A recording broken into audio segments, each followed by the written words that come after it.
Hello, and welcome to episode 108 of Bardic Quest. Our heroes have begun digging even deeper into the depths of Wave Echo Cave. In doing so, they appear to have stumbled upon a dwarf who was being held captive here. However, whilst they continued their investigation, Johann began to hear strange voices on the wind. Voices that may lead him and the rest of the group to something unexpected. So without further ado, let's get into this week's episode of Bardic Quest.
You are confident, looking around this room for any signs of any disturbances of any kind, that this room has not been disturbed for perhaps a day or two prior to you entering.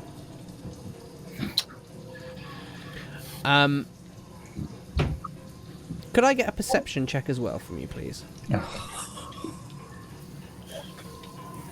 Don't tease me, Wayne.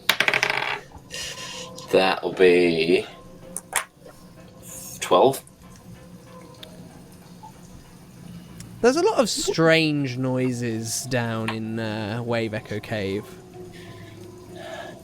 Can you hear that? But you do think that in amongst those noises, you do hear just almost whispering on the subterranean wind.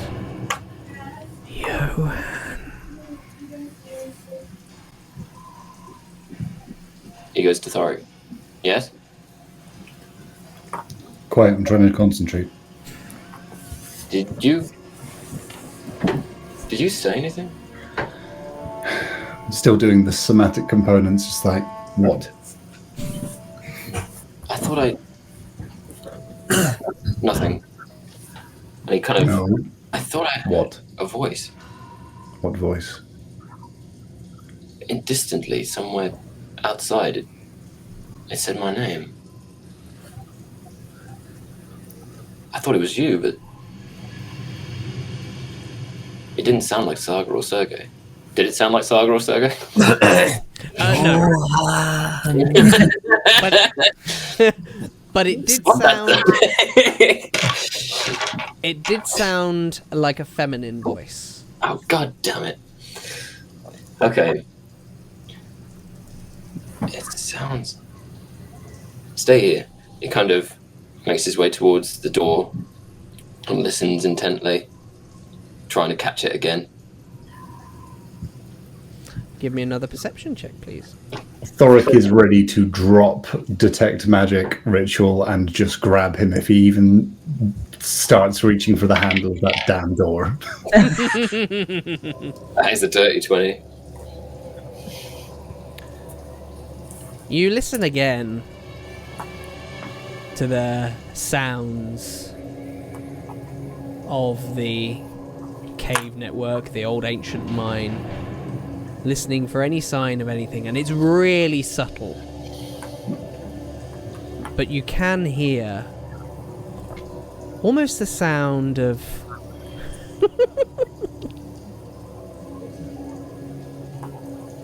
Is that you as the DM messing with me, or is that what I can hear? That's what you can hear. Oh, okay, cool. I thought that was just you cackling because you're stringing No. this out. No. It's subtle. Almost as though the sounds of the cave are now starting to mess with your mind. It must be the wizard. He's employing tricks. He's in my head somehow. I will remain vigilant. Just take a breath. Take a breath. You've got this. I am vigilant. I'm fine. Continue. Okay.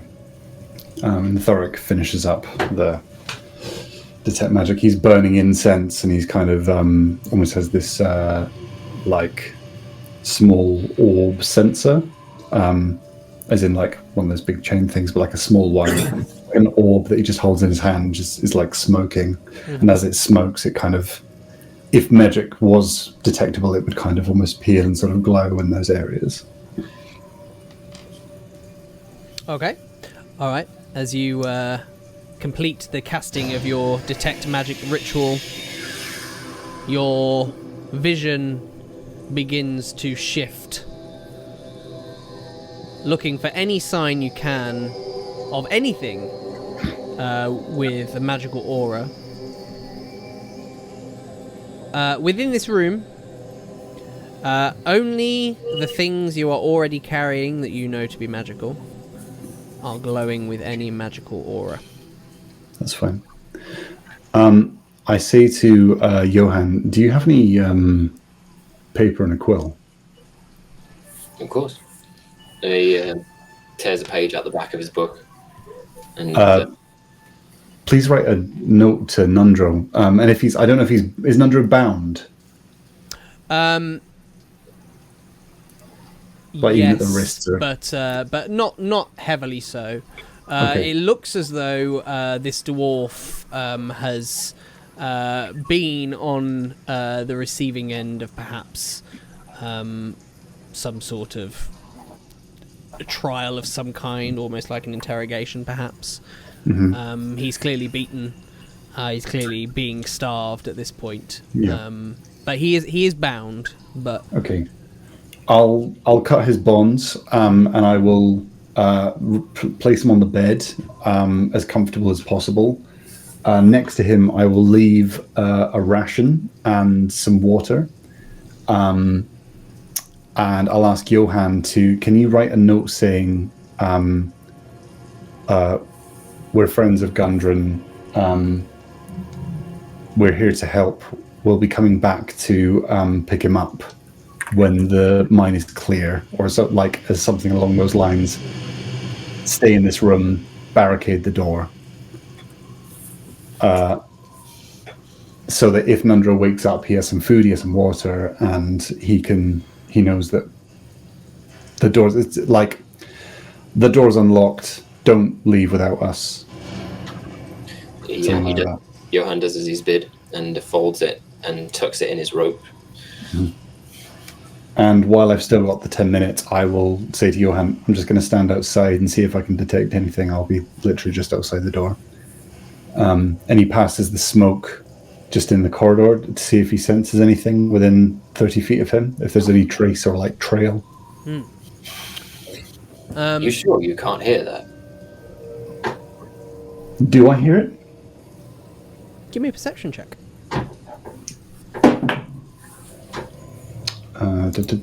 Perception. 14. Nope. Johan, could I get another perception check from you, please? Wasting all my good rolls on these. 19. 19. Mm-hmm. You hear something less subtle this time, which speaks very clearly, almost as though somebody is right next to your shoulder. In a female voice, says to you, Johann, find the map. Johann like pulls his sword and scans for whoever it is. Thorik, What? it said something. It What said, did? I don't know, this voice, this... I keep hearing it said, find the map. Did you recognize it? Do I recognize it? This is going to feel like a little bit of a non-answer. Okay. Yeah. But Why should today be any different? well, but it's not intended to be a non-answer. Okay. There is something both eerily familiar about this voice, right? Mm-hmm. But also not having that familiarity that would make you comfortable. There is an aspect to it that is deeply unsettling. But what that aspect of is, it's difficult to put your finger on. Okay. I think I know who you mean, but in the interest of what Johann would be aware of, he shakes his head at Thorik. I didn't hear anything, but I believe you, just so you know.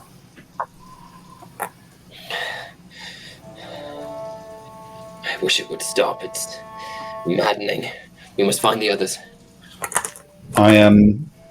I take Johann's shoulder and just say, hey, whatever it is, you've got us, all right? I know. You've not got to face it by yourself. It gives him a rather curt nod and embraces him on his shoulder and then gives him a pat. Come. Okay. Did I sense anything in the corridor magically? No. No sign of anything in the corridor either. Okay. Waiting for the others to come back, but itching to try and use as much of this 10 minutes as he can to track up the corridor and see if anything pings. Probably at this point we'll return. Yes. All I'm saying, Saga, is he could be anywhere. Are you two ready? There's a lot of smoke around at the moment. Yeah. Kind of like, Go. It smells really nice. Having a fun Okay. time without us, are we? My Johann word. absent-mindedly makes his way over to the table and pores over those papers again just to make sure if anything looks remotely like a map. There are a few things that look like a map, in fact, on this table. Johann starts poring over them almost obsessively. Most of them seem to be different attempts at different cartographers, whether they be... I mean, they all look fairly modern, in so much as they don't look as though they're ancient scrolls or anything. And all of them seem to map out the western side of this, of Wave Echo Cave and the mines very, very well. But all of the mapping kind of stops in the northeastern side. I think I might have said eastern side. The western side of the map is very well drawn out. The northeastern side is kind of where all of the maps, every single one of them, stop. There is notations of warnings of undead, kind of where those maps kind of end. But there's nothing seemingly remarkable about these maps. Johan, what are you looking for? We've searched through that already. I heard a voice in my head. It was faint at first, but it's becoming clearer. It told me to find a map, but I don't know what for. I don't know where it's going to take us. I don't know if it's to take us back where we've been or to... I have a horrible feeling it's taking us where the maps are incomplete. It points towards the northeastern section. Yeah, that would make sense. What voice was it? I don't know. It's horrible. And yet, I felt like I knew it. but I don't know how. Thorik, I'm aware you have a time limit on your detect magic. What are you doing Right. at this point? I guess still just sort of staying with everyone. He's not going to go off on his own. He's just literally trying to go to the bounds of where he can see his friends and just see if he can pick up anything. He's also just looking at the floor, just seeing if he can see any marks, any tracks, anything like that. Just Sure. letting the magic do the magic thing and let him just use his eyes and just. There is something that is lighting up in the temple, which is where Johann's gone to kind of look at these maps, which again I think you have been aware of before, because I think you may have cast detect magic in here once before. But actually, the statue that is in the north end of the temple, which has got the emerald eyes, the statue itself is giving off a strong aura of abjuration magic. Abjuration. So abjuration is the school of magic which pertains to protective spells. Though some of those protective spells sometimes do have aggressive uses. I mean, if it's anything to do with what's already here, he's kind of less concerned about that. While they're in the room and while other people are doing things, he will investigate it cautiously. Sure. See if he can learn anything about what he sees. Do you want to give me a... First of all, give me a history check with advantage. Because it's made of stone. Not quite. Okay. So give me a history check with advantage, and then also give me a religion check as well. History check. Nat 20.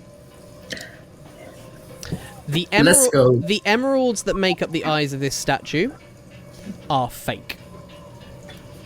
Oh. And a religion check. Yes, please. Is this an advantage as well, or? Yeah, you can have this with advantage as well. It's very kind of you. I did already check him out. It's Doomathorn. Big fan. It Big fan of is Doomathorn. true. It is very true.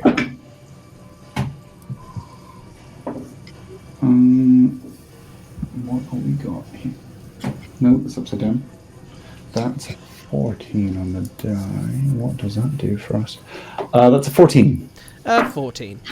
So yes, this is indeed Doomathorn. Doomathorn's clerics are also known as the Talhund, or Hidden Gifts.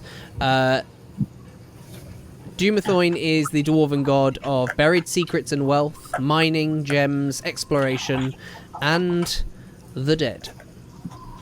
Oh. What are his clerics called again? The Talhund, which translates as hidden gifts. And such clerics would protect mines from disrespectful profiteers, as well as seeking out new veins and gem deposits would be there. Do I get the impression that these errors are fake and intended to be fake, or that they've been replaced, having been... From the knowledge that you have of Doomathorn, you would probably deduce that these things are intended to be fake. Right. Thorik's going to take a couple of steps back and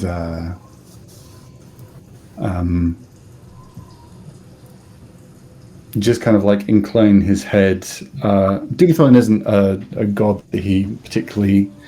I think Thorik has the sort of thing of like, he knows the gods exist, which is different to believing in them. It's different to him having like faith in them.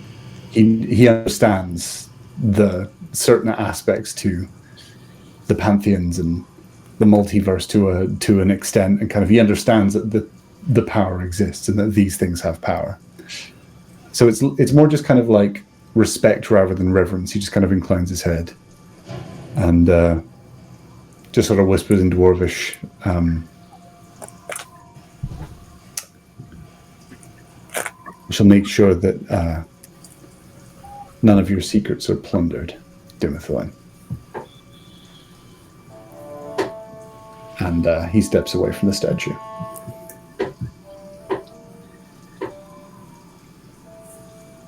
Okay. Sergei, is there anything you're doing right now? Anxiously staring down that long corridor that I forgot existed,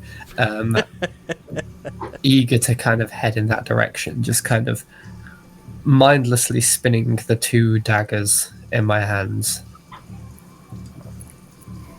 Okay. And as soon as I'm ready, I will go. Can we go now? I want to kill him. We need to move on. We've wasted too much time. Yes, we must press further into the caves. Okay. Let's go. So you head down that corridor towards the top of the staircase where Saga last laid her eyes on Halfrin Loren. As it descends into the darkness below, and you take the flight of stairs down. Is there anything anybody would like to do as you're traversing this corridor? Saga would kind of try and go in the front as a shield. Do we have any lights? I can put them up in this little mage hand that I can conjure up. I could look larger of a party than we actually are. That's a good idea. You could also have it go further ahead, maybe? Indeed, aye. We travel in single file to hide our numbers.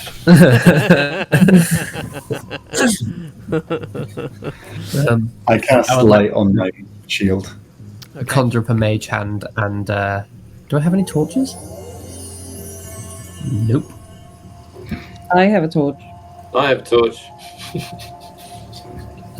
May I have a torch? I am the torch. Yeah, like is a torch. Okay.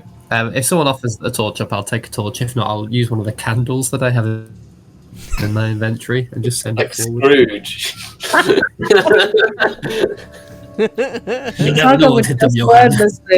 Saga would just wordlessly like swap his candle for a torch because. Yeah. I will hold my candle. Like a little, we're going to look like a little Christmas prayer service walking around. She's just gonna go. There you go. I'll be next to Thorik so I can see. Oh, come, all ye faithful. All right.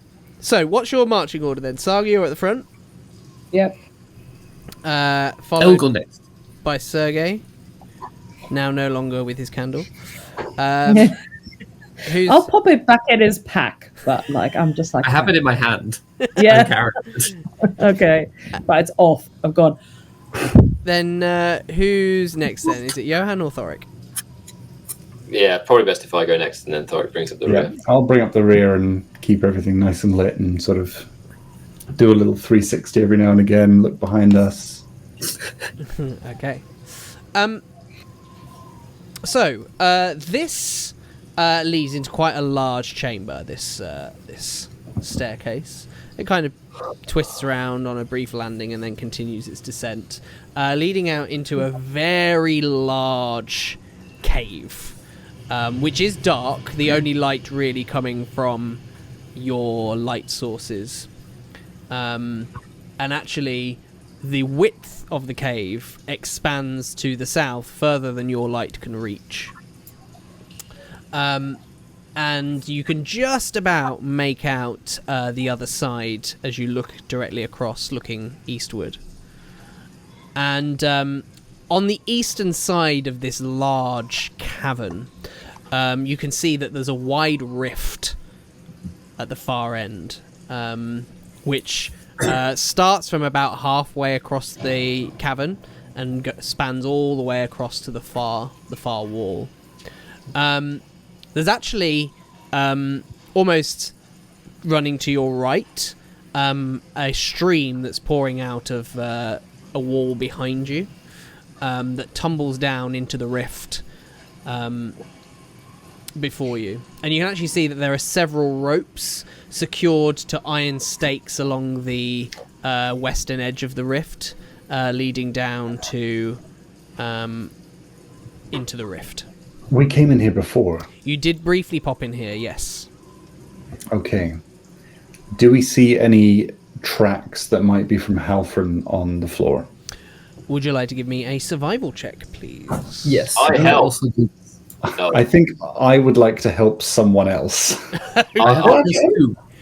I'm quite good at survival, actually. Oh, okay. I have a +1. I've got a +6 to survival. I will look. Yeah, you look. +6. Who would I've like got to... +1. Well, roll with advantage, because I think you're getting some assistance. I'm closest to him. I'll help. Cool. 21. I forgot I had proficiency in survival. I cast help. There are certainly quite hard to see tracks, but there are some tracks that look like disturbed earth, shall we say, leading, and they look like human boots made these tracks, leading from the staircase that you have just Excuse me. travelled from, headed in the direction of the rift. Cool. I point them out and I'm like, this way, down the ropes. They go down the ropes, or like head towards. They head towards the ropes, yeah. Cool. Let's go. Right. Okay. Ropes they went. As you get to the top of the rift, you take a look downwards. The rift descends about 20 feet, which the ropes make their way down. However, the bottom of the rift is not empty, as there are a number of individuals there, almost looking up at you and the light sources that you're carrying, as you see 3 bugbears glaring up at you, and a familiar face that you weren't expecting to see. Sildar Hallwinter, I knew it with was weapon dodge. in hand. What? I knew it was dodge. No.